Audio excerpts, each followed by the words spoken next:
Brand names and generic names, interactions, side effects, nursing processes, contraindications, actions, pharmacodynamics, pharmacokinetics, and all for hundreds of drugs within only a few weeks. No problem. Here's how. I'm a nursing student who's figured out how to make pharmacology more of a no-brainer, and by the end of this video, you'll have cracked the code too.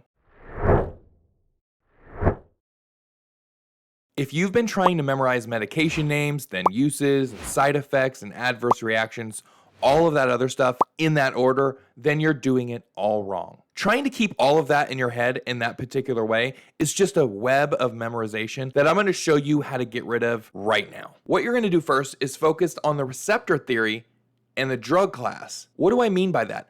Let's assume that right now you don't know any physiology about any body system. You're going to first start with the drug class and what system or receptors that drug class affects. After you have the drug class and the receptors, you're going to do a deep dive on that system and those receptors. More specifically, what happens to those receptors when they're inhibited and when they are stimulated? What are the effects on the body? What are the effects on different vital signs? What are the effects on other systems down the line? Does it affect blood pressure? Well, guess what? Now you have a vital sign that you're going to monitor. Now that's a nursing intervention.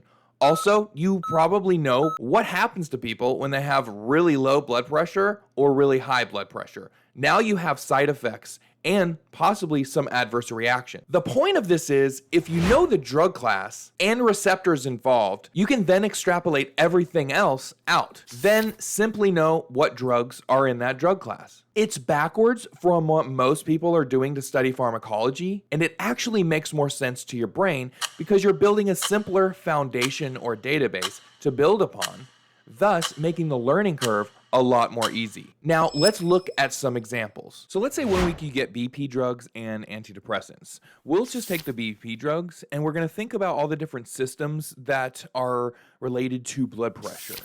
So two systems, for instance, are going to be our RAS system and our adrenergic and autonomic nervous system. Angiotensin 1 is converted to angiotensin 2 by angiotensin converting enzyme, or ACE. So when that happens, we have two different things that happen. We have water retention, sodium retention, vasoconstriction, and ADH and aldosterone.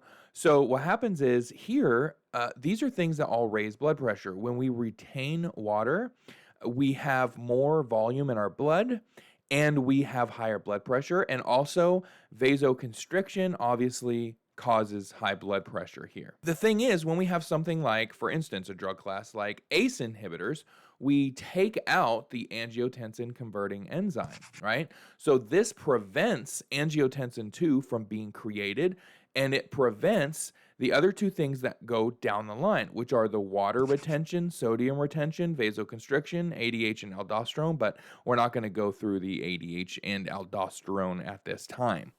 So with these things removed, we have water and sodium excretion, vasodilation promotion, and overall lower blood pressure. This is just kind of an overview of the system. This is not meant to be a full tutorial on the renin, aldosterone, angiotensin whole system. This is just to show you a better way of approaching pharmacology. So again, this wasn't comprehensive, but the point is we learn the system and then we learn the drug classes.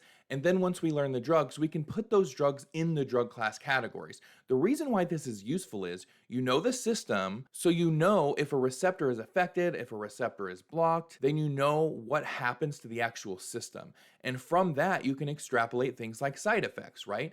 In this example, if you promote vasodilation, you can have dilation everywhere. So you can have angioedema, and you can have things like a headache. You can also have dizziness from that and from the low blood volume. Your success in pharmacology will drastically improve and your stress levels will go down a significant amount because you're not memorizing a bunch of drugs.